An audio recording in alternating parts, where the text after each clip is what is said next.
All modes of transport need to be finely tuned, tested and most importantly on track. Can we say the same of the UK economy these days?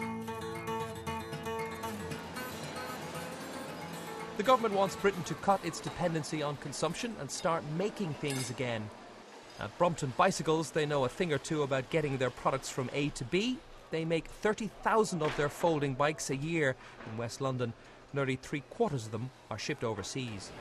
The average punter in the UK thinks there is no manufacturing and thinks that unless you're making some nanotechnology stealth bomber, you shouldn't be making it in the UK. And whilst there is plenty of potential with a seriously clever high-end engineering and manufacturing, don't underestimate what's possible with something that is as simple as a bicycle that we make. And there really is potential for many other businesses to be exporting more of their product. In many ways, Brompton Bicycles is something of a poster boy for the government's plan to rebalance the economy away from borrowing and consumption and towards manufacturing and exporting. The problem is, though, that transition is proving quite painful for some.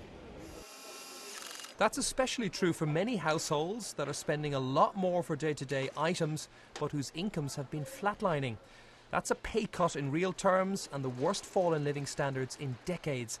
So today's inflation statistics will be welcomed by many of them. They show that prices are still rising, but now at 3.6%. That's still almost twice the 2% target, but considerably smaller than last year, which peaked in October at 5.2%. There are clubs where people try to keep their budgeting down to £50 a week in terms of... So there was some relief in Watford, where the Prime Minister was visiting Mumsnet arch rivals, Netmums. Well, inflation's coming down, and that is good news because the cost of living is the most important issue to families up and down the country. The government was also claiming that Moody's placing of Britain on negative outlook was an endorsement of its deficit-cutting programme. Nonsense, according to Labour. The Moody's statement was a downgrading of the UK economy and its ruling coalition. Moody's achieved a terrific double today of apparently pleasing both the government and the opposition, which I doubt was what they intended in either case. I'm amazed that the politicians take this so seriously and have as a policy objective maintaining a particular rating, which is something they cannot possibly control. The rating agencies at the moment are somewhat following the market, I think, rather than leading it. There was very little market reaction. You've got rating agencies taking different views on different countries as well. So I really think that this should be downgraded in importance. Nonetheless, there's considerable evidence that Britain may have dodged an economic bullet. The services sector, which accounts for almost 3/4 of the entire economy, is expanding quite well.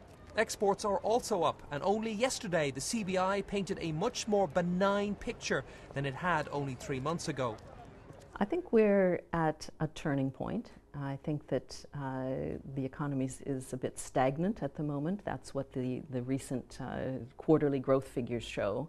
But when you've been declining, you need a period of stability before you can start rising again.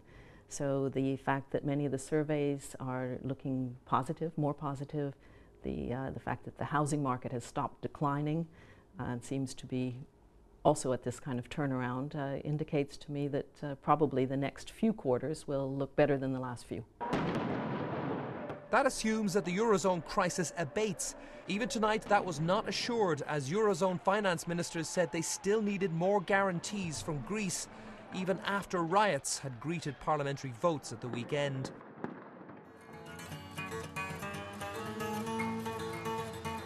Back here, we await the quarterly pronouncements of the Bank of England in tomorrow's inflation report. That could signal that Britain is a few centimetres closer to being on the right economic track, even if that means a decade of wobbly, Japan-like growth.